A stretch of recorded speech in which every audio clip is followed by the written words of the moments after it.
Class 10वीं का जो मैथिली है जाहि में सबसे पहिल चैप्टर है मिथिलाक सांस्कृतिक सीमा। और मिथिलाक सांस्कृतिक सीमा का जो लेखक है वो रामलोचन शरण जी है। ठीक, आइ हम जनबाक प्रयास करे छी कि मिथिलाक सांस्कृतिक सीमा का जो सारांश हेता ओई के बारे में। ठीक, तो अपने सब ध्यान से सुनबे ताकि अहों सब अंदाजे लिख सके छी। तो मिथिला के जो सांस्कृतिक सीमा है उ कतौ तक है ई सब जाने के में मिलत। ठीक, कैसे मिथिलाक सांस्कृतिक सीमा कथाक रचनाकार रामलोचन शरण अछि। ऑब्जेक्टिवो के लेल याद रखबे जे मिथिलाक जे सांस्कृतिक सीमा है उ के लिखने छथिन। ठीक है, या रामलोचन शरण की लिखने छथिन। तो मिथिलाक जे सांस्कृतिक सीमा है उ रामलोचन शरण लिखने छथिन। ठीक, जाहि में मिथिलाक सीमा के वर्णन कयने अछि। मिथिला के सीमा के वर्णन कयने छै। जेना मान लिया अखन बिहार राज्य है ना, बिहार राज्य कतौ से कतौ तक है, तो ओई राज्य के बारे में जाने छिए। तो तहिना मिथिलो के जे छै से रामलोचन शरण जे छै बतबै छै कि आखिर मिथिला कतौ तक है, कई क्षेत्र तक है, ओई क्षेत्र के बारे में बता रहा। ठीक है, देखिए कहे छै जे राजर्षि निमिक पुत्र मिथि ई नगरी बसौने छला। मिथिला के बसौने छला? तो राजर्षि निमिक पुत्र मिथि, मिथि नाम छले। ठीक है, आ उ जे छै ई मिथिला बसौने छले। ई नगरी मिथिला नगरी जे छै राजर्षि निमिक पुत्र मिथि बसौने छला, जे मिथिला जनपद कहलक, जे मिथिला जनपद कहलक। ठीक है, देखियो आगे कहे छै विष्णु पुराणक अनुसार एकर नमती 24 योजन। विष्णु पुराण जे छै, विष्णु पुराण देखने हुए अहों सब सीरियल जे बनल छै और विष्णु पुराण के जे किताब होय छै तो ओई के अनुसार जे छै मिथिला कतौ तक छै से देखियो। तो मिथिला के जे नमती छै, नमती माने भेले लंबाई, बुझलिए। तो लंबाई 24 योजन छै, यानी 96 कोस।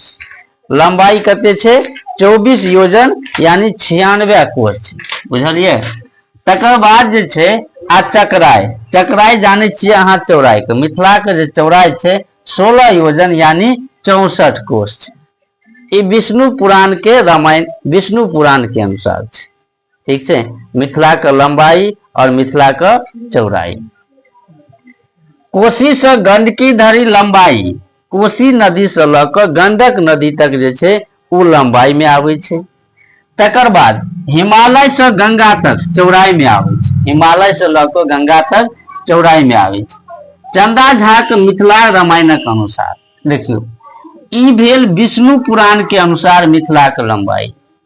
ठीक छै, चंदा झा, चंदो झा जे छै ने बहुत बड़ा एगो कवि छथिन, लिखे छथिन कविता और मैथिलियों में जे छै बहुत लिखने छथिन। ठीक, तो उ रामायण लिखलखिन मैथिली में। अहाँ से इहो पूछत मैथिली में रामायण के लिखने छै तो चंदा झा लिखने छै, बुझलिए।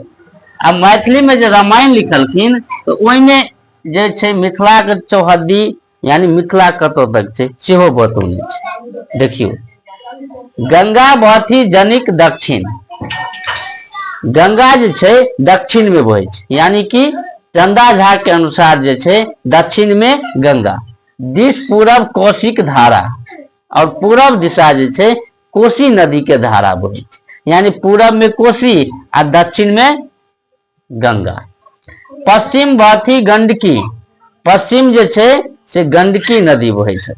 ठीक छै, गंडक लगा के छै। आ हिमवत वल विसारा, उत्तर में हिमवत छै यानी हिमालय छै। ई चंदा झा के अनुसार है, बुझलिए।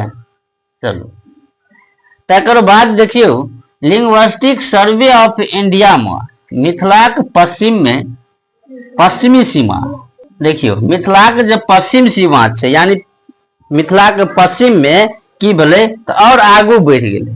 ठीक छै, और आगू कतौ बढ़ि गेलै, मोतिहारी से पूर्व धरि गेलै, मोतिहारी जे छै ओहिसे पूर्व चलि गेलै, आ दक्षिण सीमा जे भागलपुर रहे ओ मुंगेर तक भ गेलै। बुझलियै? ई लिंग्विस्टिक सर्वे ऑफ इंडिया के अनुसार मिथिलाक संस्कृति अति प्राचीन अछि। मिथिला के जे संस्कृति छै, रीति रिवाज छै, वो बहुत प्राचीन छै। प्राचीन मतलब भेलै पुराना, ऐतिहासिक। विदेह काल में मिथिला आ वैशाली दुनू जनपद अपन विकासक चरम पर छल। जब विदेह राज रहे तो ओहि समय में की छलै, मिथिल आ वैशाली दुनू जे छै अपन चरम पर छलै। वैशाली में जैन धर्मक तीर्थकार महावीर स्वामी उत्पन्न भेल। वैशाली में जे जैन धर्म के तीर्थकार छै, इहो अहाँ याद रखबै, ओ महावीर स्वामी छथिन। ठीक छै? ई वैशाली में जन्म लेलखिन आ भगवानक प्रचार क्षेत्र रहला। भगवान बुद्ध जे छलै उनके प्रचार क्षेत्र वैशाली रहला। चलू आगे देखिए। कहै छै रामलोचन शरण के अनुसार ओहन क्षेत्र जतऽ मिथिला के प्रचार प्रसार है। रामलोचन शरण के अनुसार कतऽ तक मिथिला होके चाही, तो ओहि क्षेत्र तक, ओहि जगह तक मिथिला के प्रचार प्रसार जतऽ होइ छै, जतऽ मैथिल बात बुझै छै, मिथिला के जे छै बात भाषा ई सब बुझै छै, ओतऽ तक मिथिला क्षेत्र होइके चाही। कि मिथिला सांस्कृतिक क्षेत्र कहबाक चाही, जै जगह पर मैथिल भाषा बुझि जाए। ओ कहै छै जे पश्चिम चंपारण जिला आइ मिथिला के सांस्कृतिक से हटि गेला। पश्चिमी चंपारण जे छै, चंपारण जिला छै, और चंपारण जिला में छै मिथिला जे छै, जे संस्कृति होइ छलै ओ हटि गेल छै। ठीक छै? कारण ओतऽ बनारसी विकास भऽ गेल छै, बनारसी भाषा के विकास भऽ गेल छै। पूरब में की छै, दिनाजपुर किछु भाग आ दक्षिण में देवघर क्षेत्र मिथिला के विकास अछि। पूरब में दिनाजपुर जे छै ओकर कोनो भाग जे छै आगे बढ़ले, दक्षिण में देवघर के नाम जानैत हेबै, ओतऽ तक मिथिला के विकास भेलै। एही तरह रामलोचन शरण कहै छै जे हमरा आर के जे मैथिल भाषा या मिथिला के जे क्षेत्र या मिथिला के जे रीति रिवाज छै ओकरा देख रेख करे के लेल, सम्हारि के रखे के लेल। बुझलियै? तऽ ई छल मिथिला के जे सांस्कृतिक सीमा छै, तै कथाक सारांश। ठीक।